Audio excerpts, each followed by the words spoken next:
President Trump shining a spotlight on surveillance, unmasking, and leaking as 3 members of President Obama's inner circle are named in subpoenas from the House Intelligence Committee.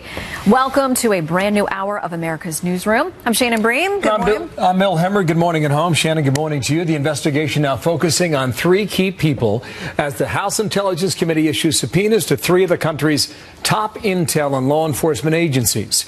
It wants documents relating to former White House National Security Advisor Susan Rice, former CIA Director John Brennan, and former UN Ambassador Samantha Power. The former chairman of the House Intelligence Committee, last hour in America's Newsroom, took this position.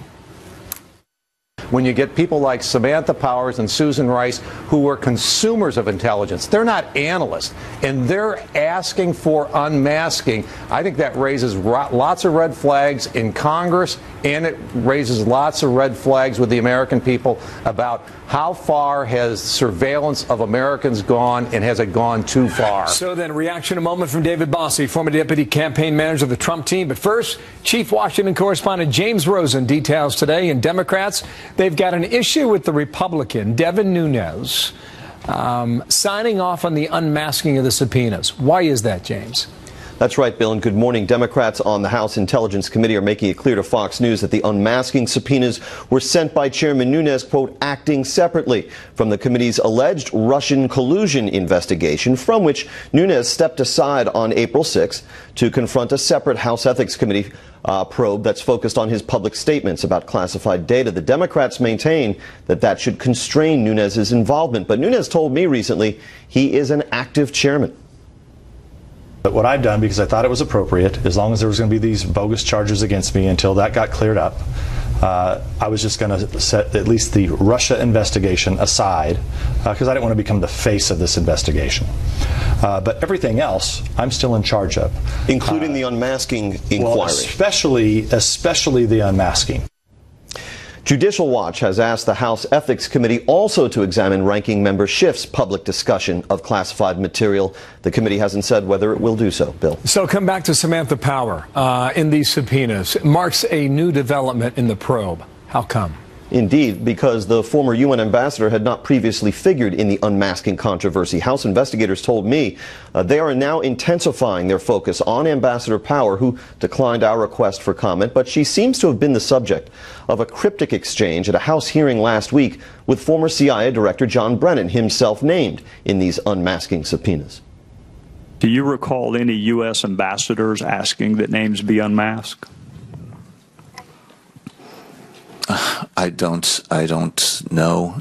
Maybe it's ringing a vague bell, but I could not answer with any confidence. The subpoenas also targeted Michael Flynn, President Trump's former national security advisor, and Michael Cohen, a longtime Trump attorney. Cohen has denied colluding with the Kremlin in 2016. Flynn, through attorneys, has sought immunity in exchange for congressional testimony. The issuance of these subpoenas was first reported by the Wall Street Journal. Bill? Thank you, James. James Rosen on that today in Washington. Well, this investigation, a matter of intense interest inside the White House. Reaction now from David Bossie, former deputy manager of the Trump campaign, president of Citizens United, and a Fox News contributor. All right, David, good to have you with us this morning. Well, thanks for having me. A score of subpoenas. Some of them go to unmasking. Others still go to the overall Russia probe. What do you make of these names that have bubbled up in the Obama administration? Because it seems like at least Trey Gowdy and others have some information that led them in this direction very specifically.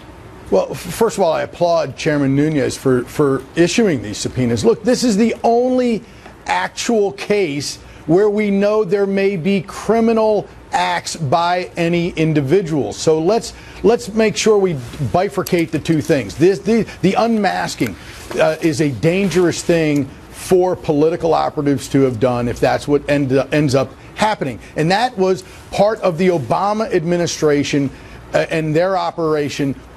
Not anything to do with Russia or any of these bogus claims of collusion between the campaign and Russia, which there has been now 7 months, people looking at this, 7 months of investigations, and there's been no evidence, not one shred, not one scintilla of evidence. But we have evidence here, and that's why I applaud the chairman in taking the first step to say enough's enough. Let's get to some facts about what happened and what it makes this dangerous for the American intelligence community. Will you do know that there have been plenty of denials, especially by former Ambassador Rice, who was former national security advisor. I mean, she said as recently as April 4th, accusations regarding her and unmasking and them being untoward were, quote, absolutely false. She sounds pretty confident. And she may be. But others may not be. So I think that these subpoenas will get to the bottom of whether any illegal activity or any political shenanigans went on with sharing classified information. This is what makes it dangerous for ongoing American intelligence and counterintelligence operations. People don't want this. This is dangerous for America. And this is why President Trump has been adamant in saying that what does Barack Obama and Hillary Clinton, for that matter, know about the unmasking at the time? All right, speaking of Hillary Clinton, she had a lot to say yesterday. We put together a graphic of all the things that she has listed as the reason that she did not win. Of course, we've got the FBI and Comey. We know those kind of things, anti-American forces. She blamed Obama for winning 2 terms, President Obama. She misogynist, Netflix, Facebook. I mean, like, it goes on and on. But I want to play a little bit of soundbite, what she says about the reason that you guys won, how you put this together. Bannon, who'd been running the Breitbart operation, supplying a lot of the untrue, false stories. Let's start saying lies. Yeah, we know. So they married content with delivery and data, and it was a potent combination. Now, the question is, where and how did the Russians get into this? And I think it's a very important question. Well, and she went on to say that she believes the Russians were being guided by Americans and how to use the information they were uncovering. And when pushed on it, she says, I'm leaning towards Trump. She's connecting the dots there. Yeah. Well, first of all, it's pathetic. Hillary Clinton is blaming everyone. She blamed data analysts at the DNC yesterday. Okay, she did blamed everybody but herself. Okay, one of the reasons that Donald Trump is the president of the United States today is because the Democrats nominated Hillary Rodham Clinton as their nominee. Let's make no bones about that. President Trump ran an incredibly good campaign and was an incredible campaigner. But it was helped by the fact that Hillary was an inept campaigner. And so she wants to blame and cast aspersions on everyone, but the real person responsible, even her own staff, Patty Solis Doyle said that yesterday. She wants to blame everybody but herself. The Democrats need to move on from Hillary Clinton first and foremost. So okay. I don't care that she wants to cast aspersions on President Trump, because everyone knows inside of our operation how incompetent she was and that she wants to be desperate in blaming others. Okay, well, somebody else who doesn't think she did a great job, just days ago, former Vice President Joe Biden said the same thing. He said essentially she wasn't a great candidate. I would have been a great candidate. So we've got him out there. We've got her out there. We've got former President Obama out there. I mean, is there a new bench for the Democrats? I mean, it seems like pretty old school is out there doing the representation right now. Yeah. And even we had Marie Harfon earlier, who worked within the Obama administration, who said she wants to hear from new voices within the Democrat Party. Where are they? The problem that the Democrats are having and are going to continue to have is that the voices of younger people inside the caucus are further to the left. They're not mainstream voices, and they don't have any solutions. Look, the agenda of President Trump was the winning agenda for the American people. More jobs, fixing the economy, getting the government out of people's everyday lives, cutting taxes, tax reform as an overall effort. The Democrat Party, the problem with their party is they want to move further to the left. That's not an answer for the future of to the American people in future campaigns. And that's really what their problem is. When Bernie Sanders and Joe Biden are your answers, you really haven't identified the problem yet. Okay, quickly, I want to ask you, we'll get an announcement from the president this afternoon, 3 o'clock, whether or not he's going to leave the Paris Agreement.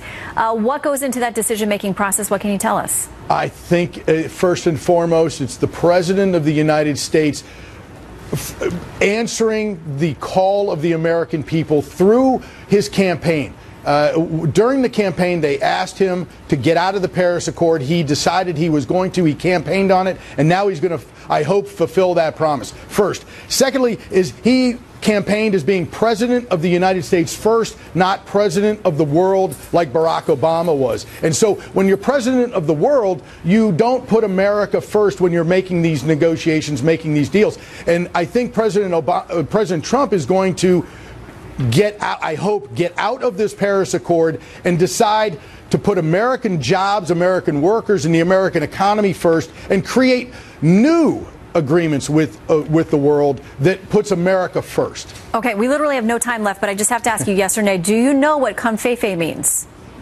I do not.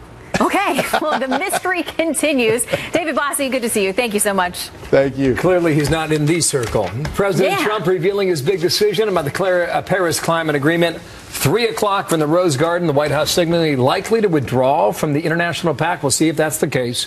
Everyone's still guessing, so tune in live at 3 o'clock Eastern time today, and we shall see then coming up here live on Fox. I thought Grover Norquist made a very interesting point during your interview with him, that he said even if he stays in it, which all of us critics want him to, they'll be nice to him for 30 seconds. They'll applaud him doing that. And 30 seconds later, they'll be back to criticizing everything else he does. So 3 o'clock Eastern, we'll see if there are any leaks from the White House. That's been the pattern, as you know. 11 minutes now past the hour. It sure has. All right, breaking news out of the White House on President Trump's promise to move the U.S. Embassy from Tel Aviv to Jerusalem. Our next guest weighs in on what it could mean for relations with a key ally. And then there's this disturbing video from inside a deadly terror attack.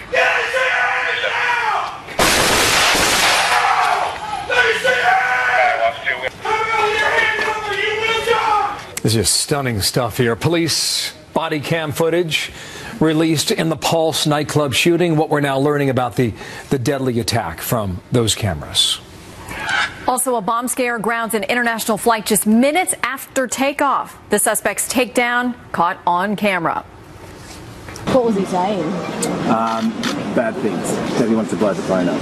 I sort of engaged with him saying he was serious. He repeated the threat, which was not great, and I backed away. I informed my passengers, my fellow passengers around me about the serious situation.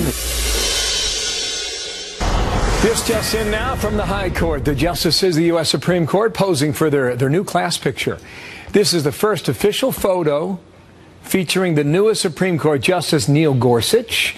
This is a bit of a tradition where the justices all pose together with the new session, and certainly when there is a new member. So there you have it, America, the new Justice of the Supreme Court, Neil Gorsuch in photo. When the United States stands with Israel, the chances of peace really rise, and rises exponentially. That's what will happen when Donald Trump is president of the United States.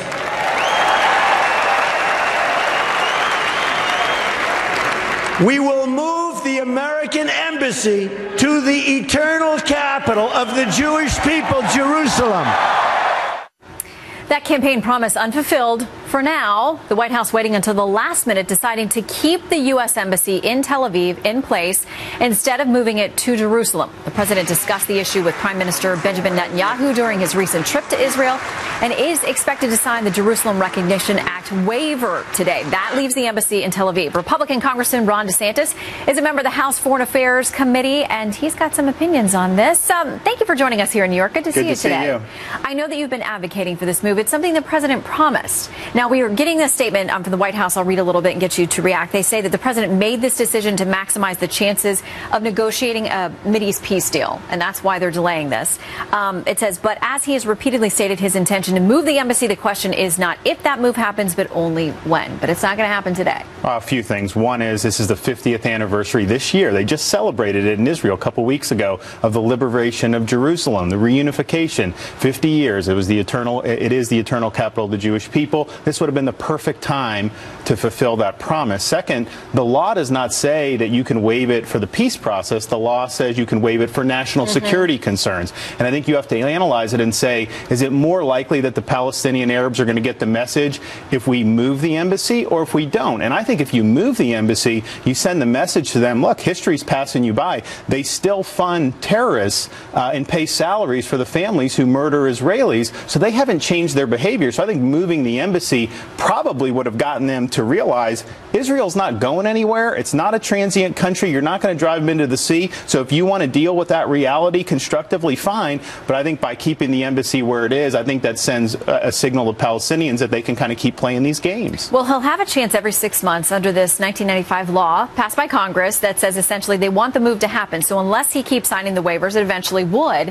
What do you think will be the timeline now? Because, listen, we've been at the Mideast peace process for a long time. I don't foresee it getting solved within the next 6 months. So will that still be a justification 6 months from now? To me, it wouldn't be, because, look, Palestinian Arabs still don't recognize Israel's right to exist as a Jewish state. I mean, most of them do not do that. So that's just that basic thing that you have to get around. What's going to happen in the next 6 months to really change that outlook? I don't see things changing. So if the peace process, quote unquote, is the reason for this, unfortunately, I think you may see more waivers in the future. We've got a statement in part from the Israel Allies Foundation. They've got an online petition. This is what they say. Now is the time to keep faithful to our allies in deed and in word, to reflect the overwhelming will of the American people, of Congress, and of your own campaign. Move our embassy to its rightful location in honor of 50 years of United Jerusalem, as you mentioned. And my understanding, too, is that Israeli officials say they made it plain to the president they wanted this to happen. So my subcommittee has oversight over embassy. So I took a trip in March to look at embassy sites. I talked to people in the Knesset, the Prime Minister, Mayor Jerusalem. They all want the embassy. It means a lot to the people of Israel. It means a lot to an awful lot of people here in the United States. And it's not just limited to American Jews. This is the site of a lot of historic Christian sites, Muslim sites. When the Arabs were controlling that before '67, you didn't have religious freedom. The Israelis are great stewards of a city that is so historic for so many people. And I think that it's the only country in the world we don't have our embassy in their capital. And they're one of our best friends. So we got to change this. Quickly also, because you have many other things going on, there are promises that health care reform, that tax reform get done by the end of the summer. You're back to work next week in Washington. Do you foresee that timeline as a workable one? Whatever the Senate gets 50 Republican votes for, I think the House will pass that. I hope they do it sooner rather than later, but that really ball is in their court on that.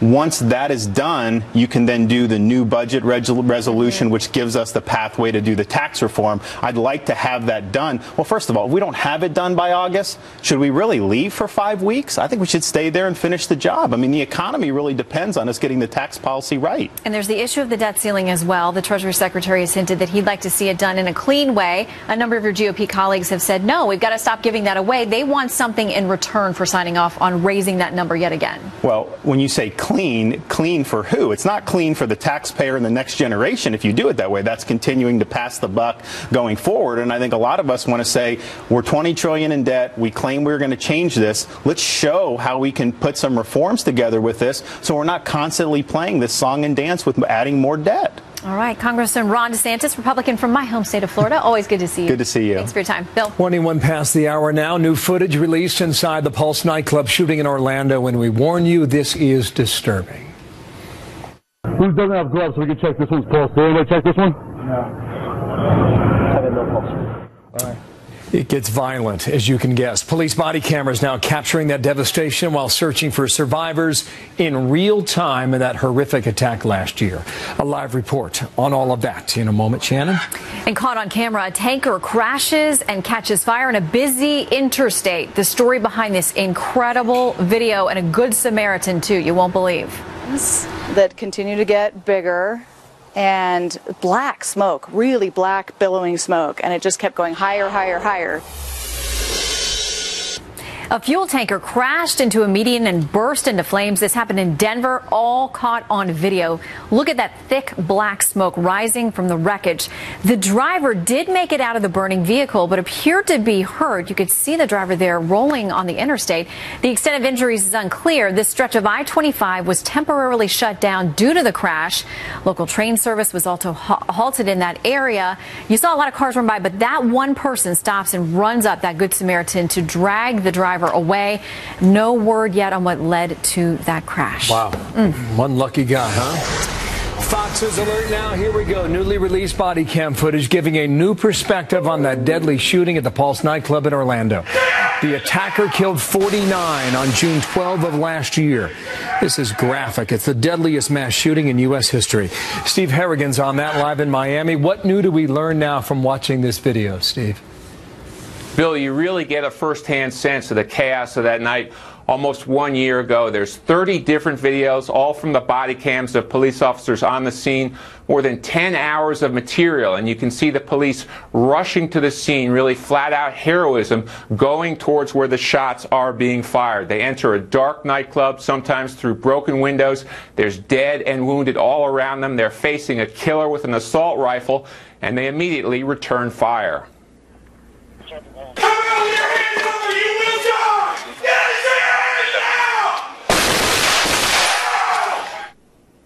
You get some quieter, more personal moments, too, from these police body cam videos. At one point, an officer says a quiet prayer to himself, asking Jesus to look over him before he enters the battle, Bill. Wow. There has been some criticism that it took 3 hours to finally breach the building and kill the gunman. What about that now, Steve? Well, this is an operation that changed over that 3 hours. Initially, it was an active shooter, and then it changed into a hostage situation. Things were made much more complicated by the fact that the killer made a number of phone calls during that 3 hours. At one point, he claimed falsely to have bombs around the building. He claimed to be wearing a suicide explosive vest as well. So that made things harder for any breach. You can really tell, too, just how complicated things got. When the officers were trying to rescue some of the wounded to pull them out to safety, they were frisking them at the very same time, so there were concerns that this killer might not have been acting alone, Bill. Pretty remarkable stuff. Thank you, Steve. Steve Harrigan on that today from Miami, Florida. Well, Hillary Clinton says the email scandal was a, quote, nothing burger and that she did nothing wrong. But it seems like former FBI Director Comey disagreed. I didn't break any rule. Nobody said don't do this. And I was very responsible and not at all careless. There is evidence that they were extremely careless in their handling of very sensitive, highly classified information. Clinton blaming pretty much everyone and everything except for herself for the election loss. More details plus reaction next. Also, NASA's gearing up for another space rocket launch. What's so special about this one, huh? We will tell you in moments.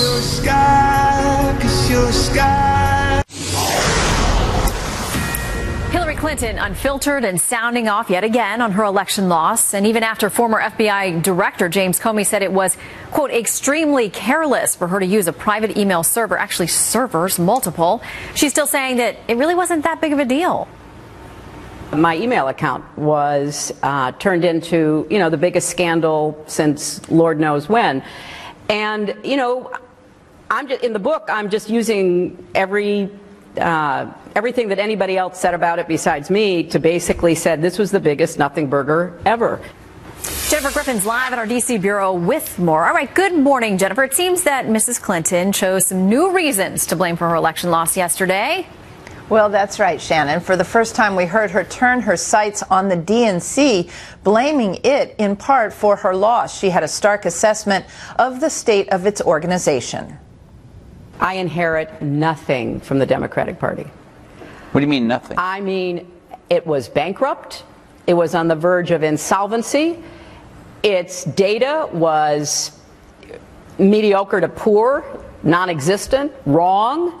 But money was not her campaign's problem. She raised nearly $1 billion and had one of the deepest coffers in American campaign history. She fails to mention that her friend and Florida Congressman Debbie Wasserman Schultz had been running the DNC for several years. Wasserman Schultz was accused by the Bernie Sanders campaign of tilting the primary toward Clinton. The former head of the DNC's data operation pushed back last night, tweeting some choice words for Clinton. DNC data folks, today's accusations are blank, blank, and I hope you understand the good you did despite that nonsense. Andrew Theriault tweet has since been deleted. Quote, I'm not willing to let my people be thrown under the bus without a fight. Clinton went on during that speech yesterday to suggest that no one in the Obama administration would listen to her campaign's concerns that the Russians were interfering in the election. CIA Chief John Brennan, however, says he did call the Russians during the campaign and told them to cut it out. Shannon. Okay, so she also, Jennifer, went further than we've heard her before in actually linking and accusing Trump, his associates, of colluding with the Russians. Tell us about that.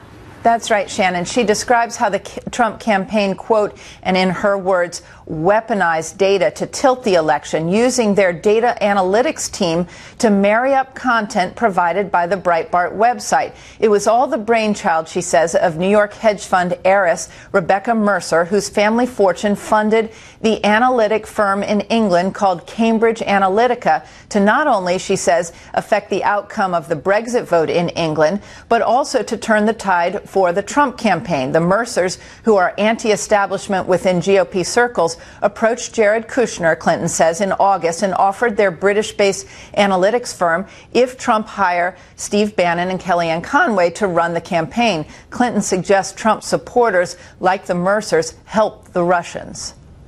The Russians, in my opinion, and based on the intel and counter-intel people I've talked to, could not have known how best to weaponize that information unless they had been guided. And here's guided by Americans. Guided by Americans and guided by people who had, polling and data information. She said the investigation into her private email server was, quote, a nothing burger, as you played in the intro, but was reported in the press, she said, as though it was Pearl Harbor. Shannon? All right, Jennifer Griffin live for us in D.C. Thank you. I want to bring in John Sununu, former New Hampshire governor and former chief of staff to President H.W. Bush. Governor, how are you doing? And good morning I'm well. to you. How are you today? I think I'm fine, thank you. I don't think she blamed you. You were the one. I feel hurt. What do you think of what you were just listening to, Jennifer's report there? Well, Mrs. Clinton, like Moses, is in denial. She is just thrashing about, trying to excuse what may be one of the worst-run campaigns in history. But there's a second motive here, I think, and this shoving of problems to the Republicans in terms of the Russians, I think is also an effort to hide the relationship that her campaign directly and indirectly had with the Russians. Remember, the Russians were pumping millions of dollars into John Podesta's brother's lobbying firm through this whole process. The Clintons were related through their foundation's $100 million gift to the guy that owned the company that was the beneficiary of selling 20% of our uranium assets to the Russians, putting them in their control. So the relationship with the Russians is really quite deep in the Clinton campaign, and I think a lot of the reasons you are seeing the liberals and the Democrats playing the Russian card now is to really cover a lot of what happened with the Clintons. Interesting. A couple of tweets going back and forth, okay? I don't think we're ever going to lose this topic, by the way. It's going to keep on going on and on, at least 4 years. It's the gift that keeps on giving. It's going to go on for at least 4 years, that I will tell you.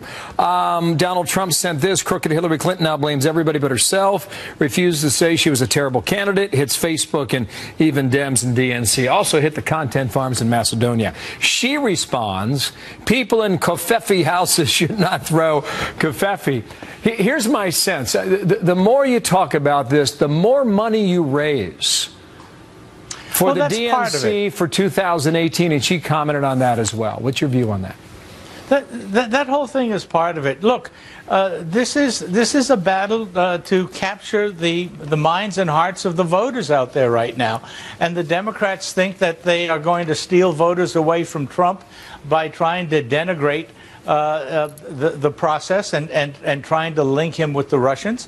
The Trump people are trying to defend themselves. I think the interesting question will be whether Mueller has the courage and the fortitude to recognize that if he's looking into Russian links in the campaign, he's got to look into the Russian links associated with the Clintons as well. And that will lead, I think, to the distribution issue of intelligence information that I am sure Mrs. Clinton had access to when the President Obama allowed the 17 intelligence groups to share information. Wow, and that's interesting. And then what? Sorry, finish your sentence. Sure, and then I think you're going to find out why the House committee issued those subpoenas on the outing of Americans in the process. I think this thing has a long way to go, and I think at some point in about 3 or 4 weeks or a month, the Democrats are going to find that it might be going down a path that they're really concerned about. It's interesting you make that point. The president tweeted this earlier today. The big story is the unmasking and surveillance of people that took place during the Obama administration. That's what you're saying, too. That's the case you're making. That's where illegality is. Even if Mueller finds the worst thing that one can possibly imagine in terms of contacts with the Russians in the Trump campaign, there's no illegality. The illegality does exist on the Democrat side with the outing and the unmasking and, frankly, the financial collusion that one can identify through the Podesta links. Does that take a year? Does it take 2 years? It may take a lifetime. Come on. Look, the conspiracy theories take a long time to unravel. Thank you, sir. Governor John Sununu. We gave you Monday off, so thanks for being here today. Thanks. Nice to have you. You bet, Shannon. Well, 3 Democratic heavyweights, Hillary Clinton, former Vice President Joe Biden, and former President Barack Obama, all out crisscrossing the country and the world, slamming Trump and their election loss. So when is it time to finally accept the results and move on? We're going to have a fair and balanced debate about that. Also in the air, a scary moment for a lot of passengers. What one passenger did that caused police to storm that plane. Just unlucky for all of us that he was on our plane. And what was going through your head while all this was happening? It's genuine fear, which is not amazing. It's a very unique situation. So, yeah, hopefully something we don't experience again. Clinton's comments from yesterday on all the reasons why she lost the election. Fox News contributor and former President Clinton advisor Doug Schoen and Matt Schlapp, chairman of the American Conservative Union and former political director to President George W. Bush. Welcome to you both. Thank you. Welcome, Shannon. All right, Doug, I want to start with you. Is there a statute of limitations on rehashing the election or not? I mean, is this part of the analysis the Democrats need to go through to have better luck next time around? Well, on your first question, there should be a statute of limitations. On the second one, I wouldn't think that you'd have to go through this much soul searching over and over and over, but I guess it's therapeutic. Look, Hillary Clinton lost because she was a weak candidate. I don't particularly like to have to acknowledge that David Bossie was right, but he is right. You can't blame everybody else for your own foibles and then sort of say it's them and I'm part of the resistance, and by the way, I've got a new organization and look forward to my coming on the stage in 2020. I don't think it works. I don't think it's credible. I don't think that the whole argument or rationale makes any sense. I suspect that Mr. Matt Schlapp might agree with you on some of those points. Okay, so she's got some things in the work. We know President Obama is out there still speaking his mind and doing his thing. And now I have, we've been talking about Vice President Joe Biden, who has criticized Hillary, saying she wasn't a great candidate, but coming out with his own PAC. And now we have this first email sort of linking, it's supposedly to this PAC. He says he's tired of the negativity, the pettiness, the small-minded of our politics. It drives me crazy. It's not who we are. The history of this nation is one of ordinary people doing extraordinary things. And he says, basically, get on board with me to help elect a new round of leaders. Matt, who are the young, up-and-coming Democrats? Because it seems like the old guard is kind of carrying all the weight right now. Well, Shannon, as I come close to the threshold of turning 50 years old, I'm really pro the idea that all these old geezers want to run the Democratic Party. But truly, I do agree with Doug a lot. And the fact is this, which is I really am tired of relitigating the last campaign. Hillary Clinton lost for some pretty obvious reasons that all your viewers understand. Her email was central to that. And the fact is this, the Democratic Party has made a decision. They've made a decision for hashtag resistance. Everything is resist Trump. Don't give him votes for anything on anything, even if he picks a competent person to run an agency, fight it, do everything you can to delay it. And that's where they are. They're very progressive. The center of their movement is all about being hard left. I don't think America is hard left. I don't think they're going to have electoral success with that path. I think they'll maybe have some slight congressional success next cycle, but with this resistance idea. But in the long run, America is much more of a centrist to center-right country, and I think they're making a bad strategic mistake. And by the way, Hillary Clinton and Joe Biden, they're not the leaders that the resistance wants. They want Elizabeth Warren. They want Bernie Sanders. They want young progressives that we don't even know yet. Well, here's the thing. To that point, we talked earlier this week about Bernie Sanders, the senator, and, nearly the Democratic nominee. At least he was down to the final wire with former Secretary Clinton. Just about every race and every issue he's gotten involved with in the last few months has lost. So while you do have part of the party pulling very far left and want to go very progressive, some would say socialist, Doug, where do you see the party going? Because where he's gotten involved, it hasn't translated into at least the ballot box. Well, there are two problems, Shannon, and you've alluded to them. First are the candidates. We don't exactly have a stellar group. And I would like the Democrats to win. I'd like fresh faces to emerge. But the other problem we have is a message problem. Matt is right. It is a center-right country. I was a New Democrat back when that term was in vogue. I helped move Bill Clinton in the mid to late 90s from the left to the political center, welfare reform, balanced budget, crime bill and the like. And this crowd of Democrats are far, far left. And I frankly see that the problem the party faces is not only weakness for 2020, but at the gubernatorial level, congressional and legislative level, the party is at its weakest point in many years. All right, quick final word to we can't believe he's almost turning 50, Match that. Well, let's face it. Look, I'm a strong conservative and a strong Republican, but I don't think this country is totally in line with the Republican Party either. And the Republicans have their greatest success when they see the radical nature of where these progressives in the Democratic Party want to go. If that's what they want to show the American people, despite our mistakes, we're going to do a lot more winning. Well, as we saw in the last election, people were very upset with both parties. That was clear. Doug and Matt, great to see you both. Thank you. Thank you. Here's a guy who's upset too, Shannon. A baseball mascot and a bit of hot water this morning. Let's just say relations between Mr. Met and fans might be at an all-time low. Actually, they might go higher in New York. They might like this move. Step right up and greet the Mets. Bring your kiddies, bring your wife. Guaranteed to have the time of